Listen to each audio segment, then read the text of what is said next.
kesempatan kali ini, saya akan mempresentasikan beberapa poin-poin penting dalam wawasan Nusantara. Baiklah, langsung saja kita ke poin yang pertama. Wawasan Nusantara. Apa itu wawasan Nusantara? Wawasan Nusantara secara etimologi berasal dari bahasa Jawa, yaitu wawas yang berarti pandangan, nusa yang berarti kesatuan kepulauan, dan antara yang bermakna dua samudra. Jadi, secara umum, pengertian dari wawasan Nusantara adalah cara pandang atau cara melihat kesatuan kepulauan yang terletak di antara Asia dan Australia, juga dua samudra, Hindia dan Pasifik.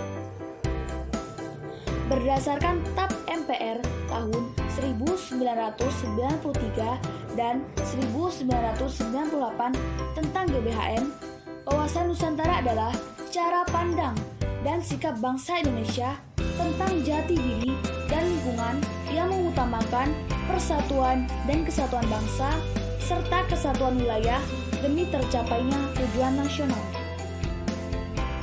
Sementara, pengertian wawasan Nusantara menurut dokumen ketetapan MPR tahun 1999 menyatakan wawasan Nusantara adalah cara pandang dan sikap bangsa mengenai diri dan lingkungan yang serba beragam dan bernilai strategis dengan mengutamakan persatuan dan kesatuan bangsa serta wilayah dalam menyelenggarakan kehidupan bermasyarakat, berbangsa, dan bernegara dengan tujuan mencapai tujuan nasional. Wawasan Nusantara memiliki dua tujuan utama, diantaranya tujuan wawasan Nusantara keluar adalah menjamin kepentingan nasional dalam era globalisasi yang kian mendunia maupun kehidupan dalam negeri. Kemudian, turut serta melaksanakan ketertiban dunia berdasarkan kemerdekaan, perdamaian abadi, keadilan sosial dengan sikap saling menghormati. Bangsa Indonesia harus terus-menerus mengamankan dan menjaga kepentingan nasionalnya dalam kehidupan internasionalnya di semua aspek kehidupan, baik politik, ekonomi, sosial budaya, maupun pertahanan dan keamanan demi tercapainya tujuan nasional yang tertera dalam Undang-Undang Dasar 1945. Tujuan wawasan Nusantara ke dalam adalah menjamin persatuan dan kesatuan di segenap aspek kehidupan nasional, baik aspek alamiah maupun aspek sosial. Bangsa Indonesia harus meningkatkan kepekaannya dan berupaya mencegah faktor-faktor penyebab timbulnya disintegrasi bangsa sedini mungkin. Juga harus mengupayakan terjaganya persatuan dan kesatuan dalam kebinekaan. Selanjutnya, pengertian wawasan Nusantara menurut para ahli. Kemunculan konsep dan pemikiran wawasan Nusantara disebabkan oleh lokasi geografis, geopolitik, geostrategi, historis, dan yuridis formal. Berikut ini beberapa definisi dan makna wawasan Nusantara dilihat dari berbagai sudut pandang ahli. Yang pertama menurut Profesor Wan Usman. Menurut Profesor Wan Usman, wawasan Nusantara adalah cara pandang bangsa Indonesia mengenai diri dan tanah air sebagai negara kepulauan dalam segala aspek kehidupan yang beragam. Dan yang kedua ada Munajat Danu Saputro 1981. Menurut Munajat Danu Saputro, wawasan Nusantara adalah cara pandang bangsa Indonesia tentang diri dan lingkungannya dalam eksistensi yang saling berhubungan serta penerapannya di tengah lingkungan berdasarkan Asas Nusantara. Asas Nusantara sendiri merupakan suatu ketentuan dasar yang harus ditaati, dipatuhi, dan dipelihara agar kepentingan nasional dapat terwujud. Cara pandang bangsa Indonesia tentang diri dan lingkungannya juga harus sesuai dengan ide nasional Pancasila sebagai aspirasi suatu bangsa yang merdeka, berdaulat, dan bermartabat di tengah lingkungan yang menjiwai tindak kebijaksanaan dalam mencapai tujuan perjuangan bangsa. Dan yang ketiga ada Sumarsono pada tahun 2002. Menurut Sumarsono, wawasan Nusantara merupakan nilai yang menjiwai segenap peraturan perundang-undangan pada setiap strata di seluruh wilayah negara, sehingga menggambarkan sikap dan perilaku paham serta semangat kebangsaan atau nasionalisme yang tinggi dan merupakan identitas atau jati diri bangsa Indonesia. Wawasan Nusantara sebagai cara pandang bangsa Indonesia tentang merupakan gejala sosial yang dinamis dengan 3 unsur. Yang pertama, wadah dari wawasan Nusantara adalah wilayah negara kesatuan RI merupakan Nusantara dan organisasi negara RI. Dan yang keempat, menurut Samsul Wahidin 2010. Menurut Samsul, wawasan Nusantara merupakan cara memahami, cara menghayati, cara bersikap, cara bertindak, cara berpikir, dan bertingkah laku bagi bangsa Indonesia sebagai hasil dari interaksi psikologis, sosio-kultural dalam arti luas dengan aspek-aspek astagate. Dan yang kelima ada M. Pangabean 1979. Menurut M. Pangabean, wawasan Nusantara merupakan doktrin politik bangsa Indonesia untuk mempertahankan kelangsungan hidup Negara Kesatuan Republik Indonesia berdasarkan Pancasila dan Undang-Undang 1945 dengan mempertimbangkan pengaruh ekonomi, geografis, demografi, teknologi, dan peluang-peluang strategis lainnya. Wawasan Nusantara sebagai geopolitik Indonesia dan nilai yang terkandung di dalam wawasan Nusantara telah diintegrasikan dalam 5 aspek secara intern, yaitu kesatuan wilayah, kesatuan bangsa, kesatuan ekonomi, kesatuan budaya, dan kesatuan pertahanan. Sedangkan untuk ekstern nilai integrasi diarahkan untuk mewujudkan ketertiban dunia yang berdasarkan kepada kemerdekaan, perdamaian abadi, dan keadilan sosial. Dan yang selanjutnya menurut Sabarti Ahadiah MK 1997. Menurut Sabarti Ahadiah, wawasan Nusantara adalah cara pandang bangsa Indonesia tentang diri dan lingkungannya sesuai dengan Pancasila serta Undang-Undang Dasar 1945 sebagai bentuk aspirasi bangsa yang merdeka, berdaulat, dan bermartabat yang menjiwai kebijakan dalam mencapai tujuan bangsa. Dan yang ketujuh ada Sri Janti, Kailan, dan Ahmad Zubaidi pada tahun 2007. Menurut Sri Janti, Kailan, dan Ahmad Zubaidi, wawasan Nusantara ialah cara pandang bangsa terhadap diri dan lingkungannya berdasarkan Pancasila dan Undang-Undang Dasar 1945 serta sesuai wilayah geografis Nusantara yang menjiwai kehidupan bangsa demi mencapai tujuan dan cita-cita nasional. Dan yang selanjutnya ada fungsi wawasan Nusantara.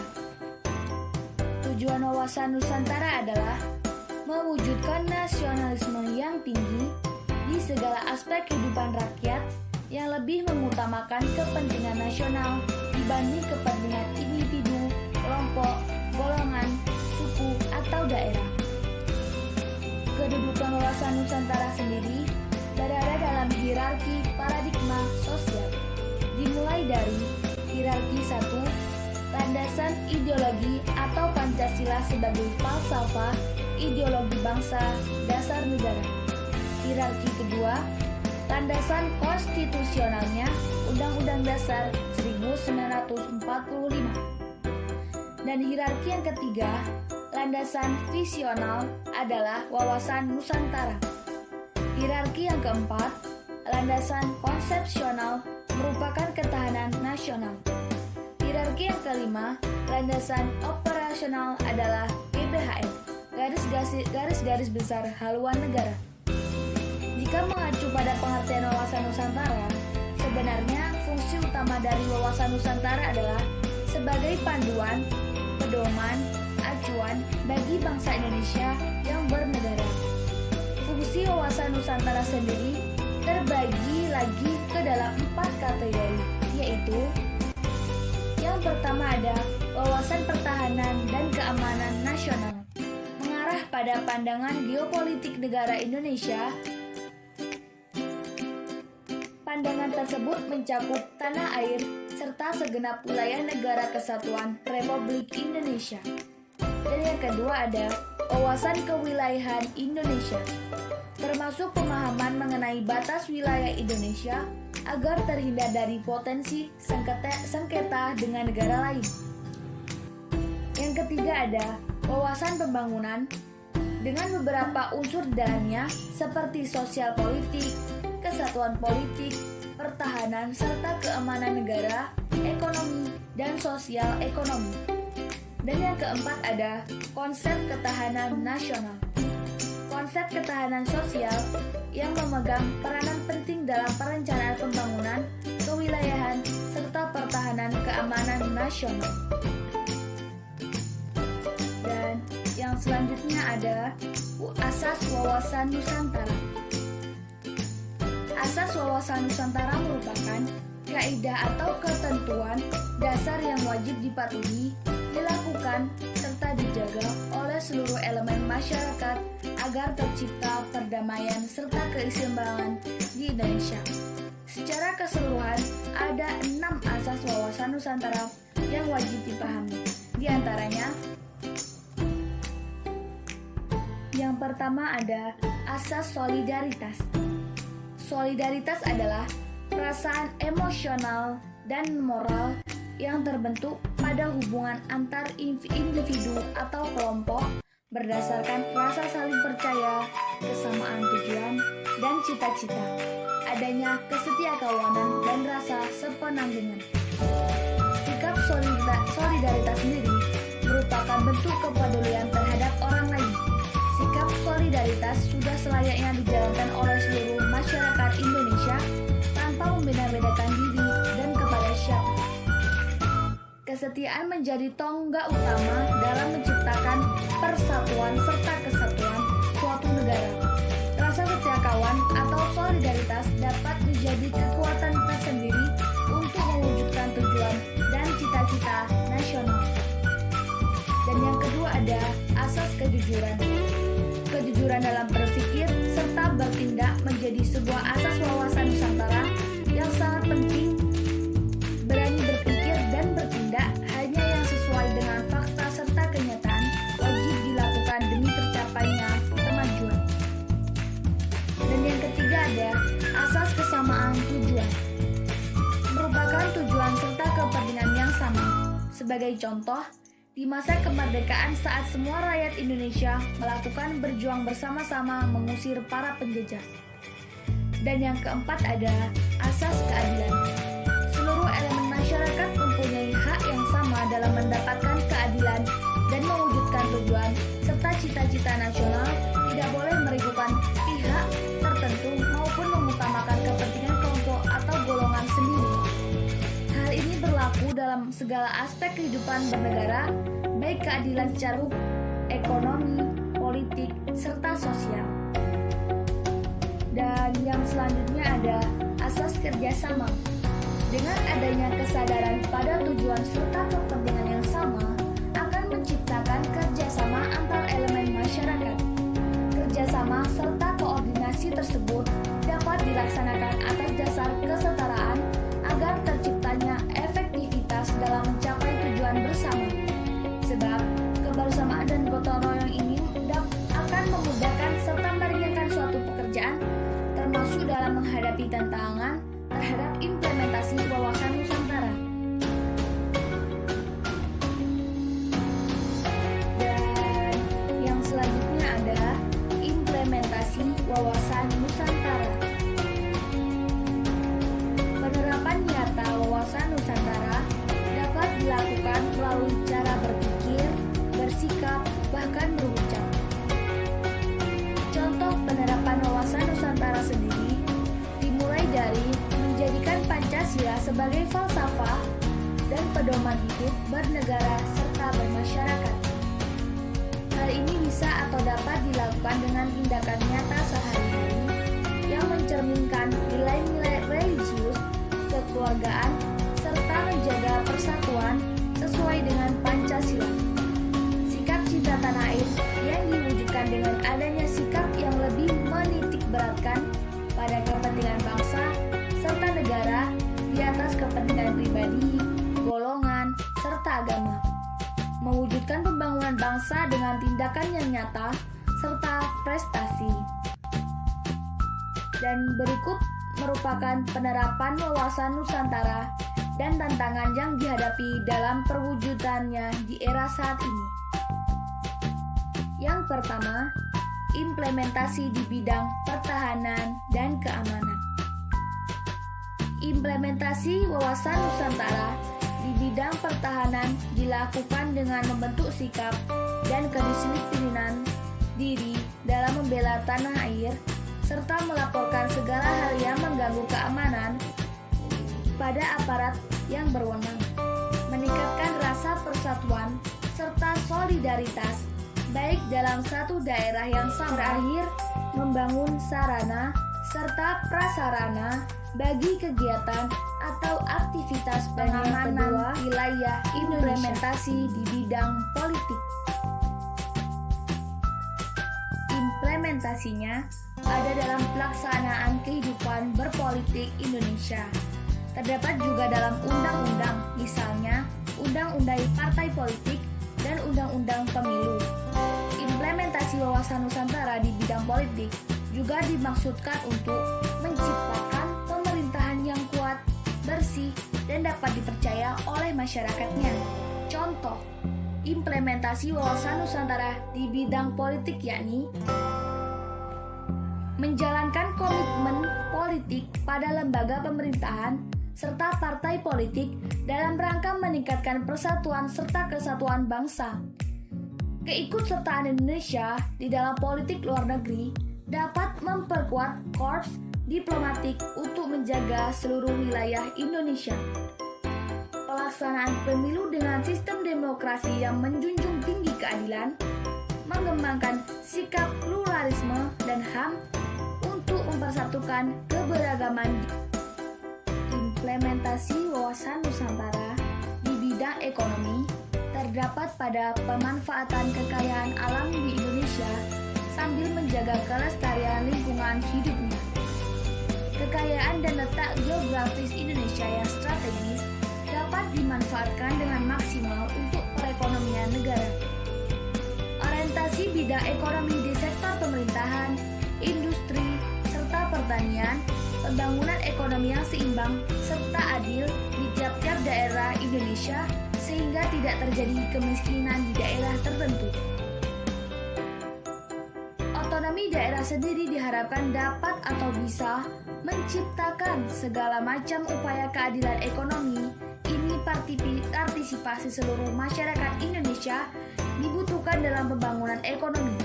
Hal ini kemudian akan didukung dengan pemberian fasilitas kredit mikro guna mengembangkan usaha kecil. Dan yang keempat ada implementasi di bidang sosial.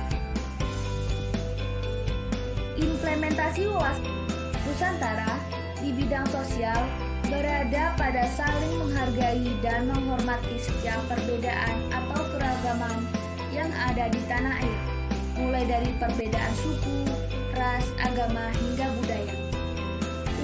Upaya lainnya juga ada pada pelestarian serta pengembangan budaya Indonesia dan menjadikan budaya sebagai tujuan wisata yang memberikan sumber penghasilan daerah atau nasional.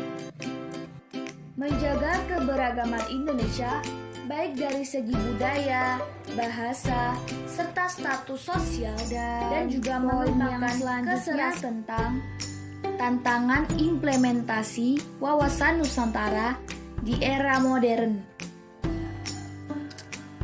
Sementara tantangan yang akan dihadapi dalam implementasi wawasan Nusantara di era modern diantaranya kesadaran warga negara, pandangan Indonesia tentang hak dan kewajiban manusia Indonesia mempunyai kedudukan, hak dan kewajiban yang sama, kesadaran bela negara dalam mengisi kemerdekaan perjuangan yang dilakukan adalah perjuangan berupa non-fisik untuk memerangi keterbelakangan, kemiskinan, kesenjangan sosial, penguasaan iptek, peningkatan kualitas sumber daya manusia, memberantas kolusi, korupsi, dan nepotisme, transparan, dan pemeliharaan persatuan. Yang pertama tentang perkembangan pesat teknologi. Perkembangan teknologi serta perkembangan masyarakat global dikaitkan dengan dunia tanpa batas yang tentu saja menjadi tantangan tersendiri untuk wawasan Nusantara. Mengingat perkembangan ini dapat mempengaruhi pola pikir, pola sikap, dan pola tindak masyarakat dalam berbangsa dan bernegara. Kenichi Omahe dalam bukunya Borderless World and the End of Nation States menyatakan, dalam perkembangan masyarakat global, batas-batas wilayah negara dalam arti geografi dan politik relatif masih tetap. Namun, kemudian dalam suatu negara tidak mungkin dapat membatasi kekuatan global yang berupa informasi, investasi, industri, dan konsumen yang semakin individual. Dan yang kedua ada kapitalisme.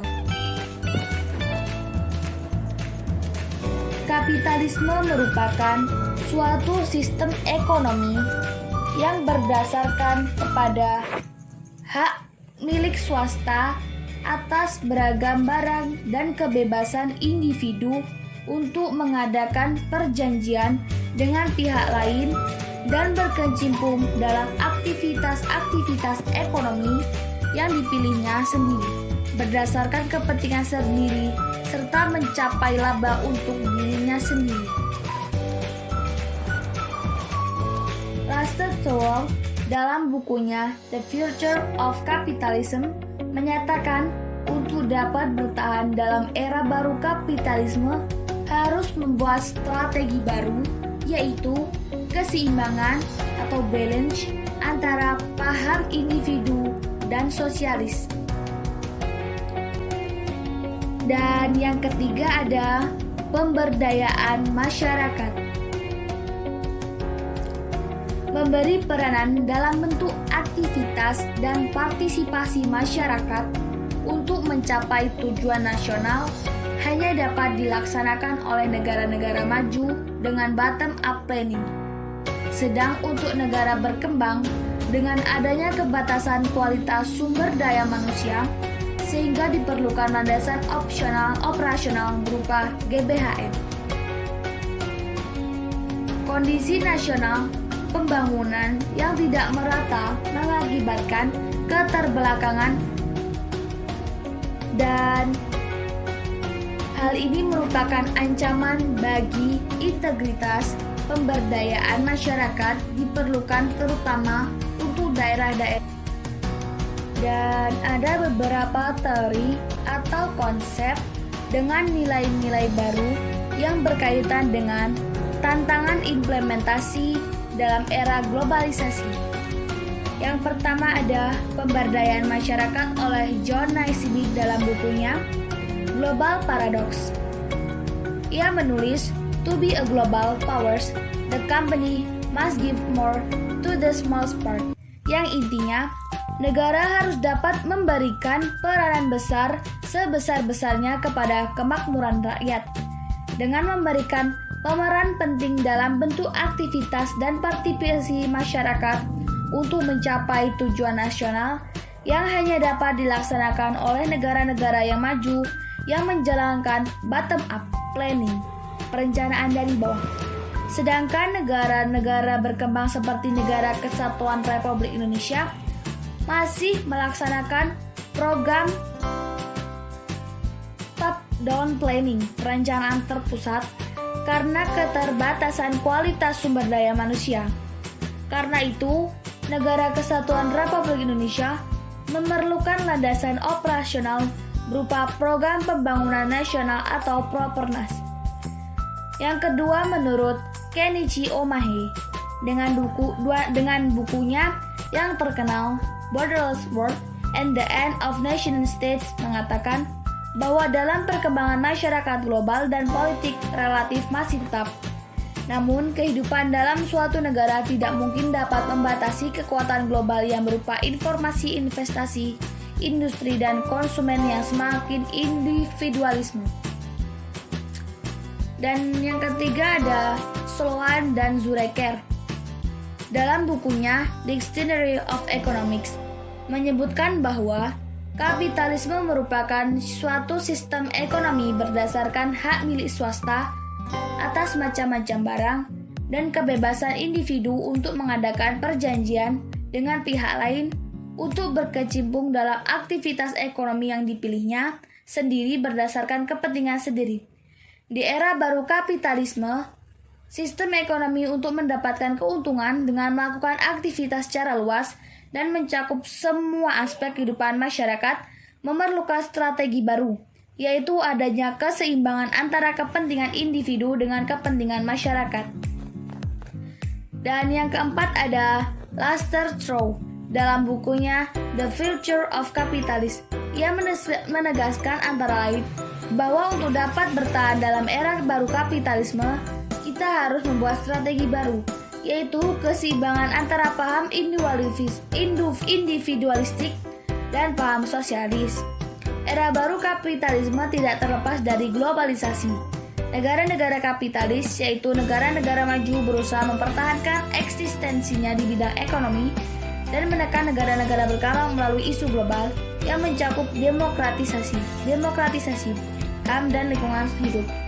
Strategi baru yang ditekankan oleh Lester Trow pada dasarnya tidak tertuang dalam nilai-nilai filsafat bangsa Indonesia, yaitu Pancasila yang mengamanatkan kehidupan yang serasi, selaras, dan seimbang antar individu, masyarakat, bangsa, serta alam semesta. Dan yang kelima, menurut Hazel Henderson dalam bukunya Building Win-Win World mengatakan bahwa perlu ada perubahan nuansa perang ekonomi menjadi masyarakat dunia yang bekerja sama memanfaatkan A. Teknologi yang bersih dalam rangka menjamin kelestarian lingkungan hidup serta mewujudkan pemerintahan yang demokratis. Dan yang selanjutnya menurut Ian Morrison dalam bukunya The Second Curve menjelaskan bahwa dalam era baru timbul adanya peran pasar, konsumen, dan teknologi baru yang lebih besar yang membantu terwujudnya masyarakat. Dari uraian di atas, tampak bahwa dalam era reformasi, kesadaran persatuan dan kesatuan masyarakat mengalami penurunan. Anak-anak bangsa belum sepenuhnya sadar bahwa sebagai warga negara, mereka harus selalu mengutamakan kepentingan nasional di atas kepentingan pribadi dan golongan. Kondisi ini merupakan tantangan wawasan Nusantara. Dari uraian di atas, tugas kita sebagai bagian dari kesatuan bangsa adalah mensinkronisasi realita terhadap kecenderungan penyimpangan wawasan Nusantara, baik dari sisi wadah, isi maupun tata laku semua komponen bangsa dengan pedoman perwujudan wawasan Nusantara. Setiap warga negara yang memiliki hak dan kewajiban yang sama dengan mengubah negara dan bangsa. Dengan konsep wawasan Nusantara, secara geografis, Kepulauan Indonesia merupakan satu kesatuan yang utuh dengan terlihat kesatuan politik, ekonomi, sosial, budaya, dan hankam.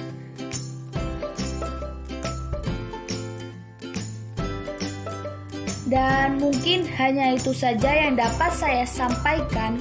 Kurang lebihnya saya mohon maaf apabila terdapat kekeliruan atau kekurangan dalam penyampaian materi yang saya sampaikan. Saya akhiri. Wassalamualaikum warahmatullahi wabarakatuh.